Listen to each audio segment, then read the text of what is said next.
In this video, we are going to talk about the oral tradition, more specifically about the Wayuu culture. The oral tradition, what is it? It's a set of forms used to transmit experience, wisdom, tradition, and culture in general of a society, people, civilizations to the future generations. It is expressed through songs, sayings and proverbs, dance, stories, legends, and others.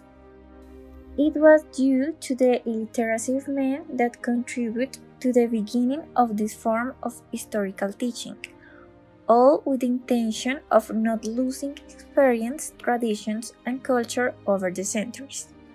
Oral tradition is defined as all those cultural expressions that are transmitted from generation to generation and that have the purpose of transmitting knowledge and experience to new generations. The characteristics of oral tradition are: they don't belong to a specific author, but they belong to a social group or community. It is generally disseminated in rural sites, plays, parties, home meetings, everyday, and community. It has variety of themes and versions. Its theme is related to the customs or experience of a place, and it has an emphasis on verbal and non-verbal communication. Now we are going to talk about the Wayuu culture.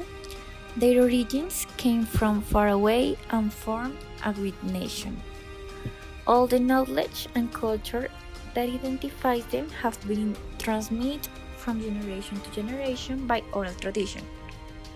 Motivated by the desire to look back to the past and see the remaining majestic reminiscence of their indigenous culture. The Wayuu have organized a set to sacred stories. All this ancestral wisdom has been embodied in the literary works of renowned writers, among the late poet and writer Ramon Paz y Puana, considered as the Paulo Neruda of the Wayuu.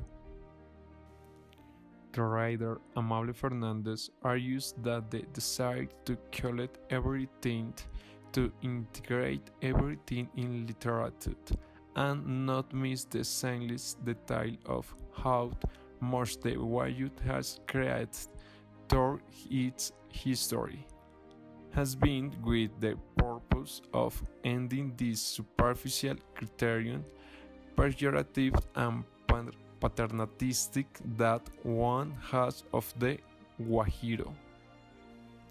Regarding education, the Wayuu want to apply in their territory an education that allows them to use the word they consider sacred.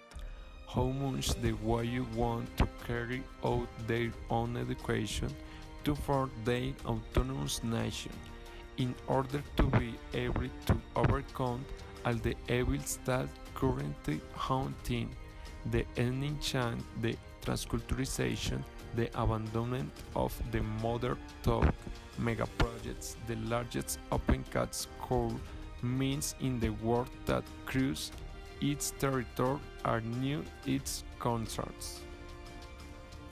The poetic tradition is important for the country, but it is dying because of the lack of governmental support, and this is something that cannot continue happening since in this world nothing that the road and everything they represent as community and tradition are world heritage.